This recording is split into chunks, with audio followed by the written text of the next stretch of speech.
Hi, everyone. It's Pastor Paul Krampitz. Thanks for joining us again for our little walk through Luther's Small Catechism. We're using the study edition published by Augsburg Fortress.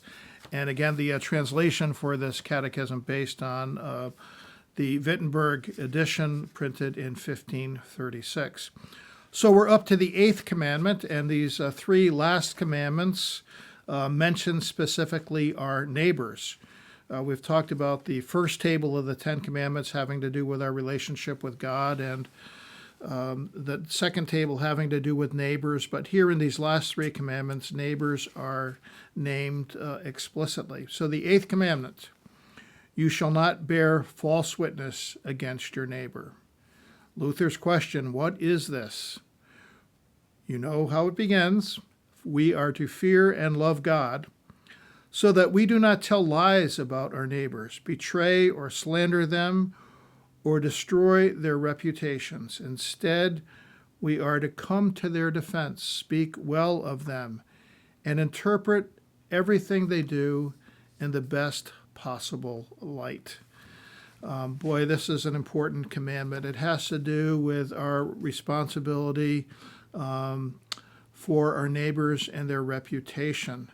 Again, Luther expands the meaning of this, not just lying or bearing false witness about our neighbor, but not betraying them, not doing things that would destroy their reputation, not being a gossip monger, not spreading rumors or being part of an insidious grapevine. Psst, psst, did you hear what so-and-so is up to? This commandment speaks specifically to that.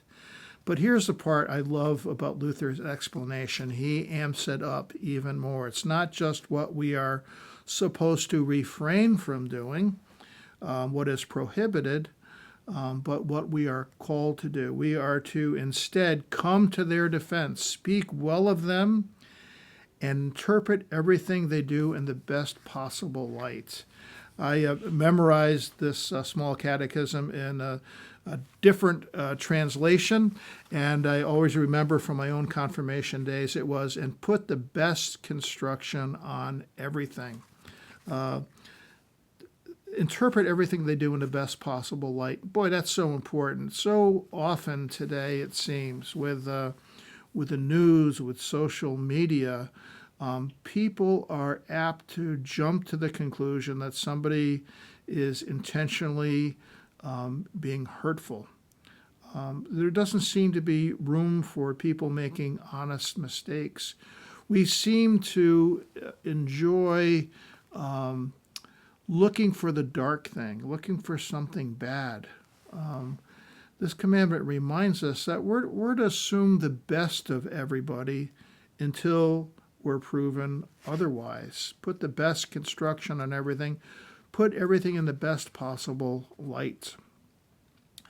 I remember some advice I was given one time. I was talking about a person who always seemed to be in a bad mood, was very difficult to relate to or engage with. And this wise old pastor said, just remember, Paul, you don't know the weight that someone else is bearing.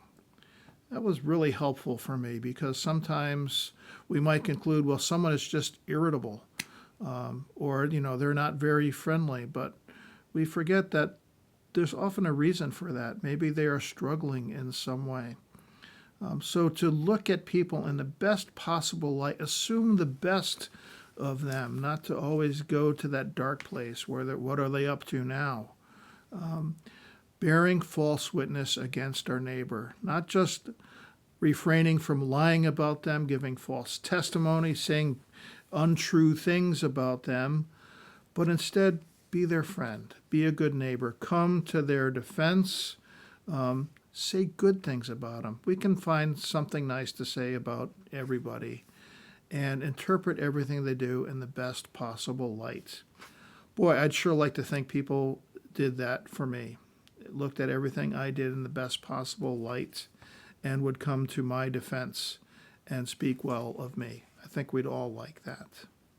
What I'd like is that you enjoy this wonderful day that God has given us, all the blessings that are all around us. May you see them, grab hold of them, and until next time, God bless you. Pastor Paul saying goodbye.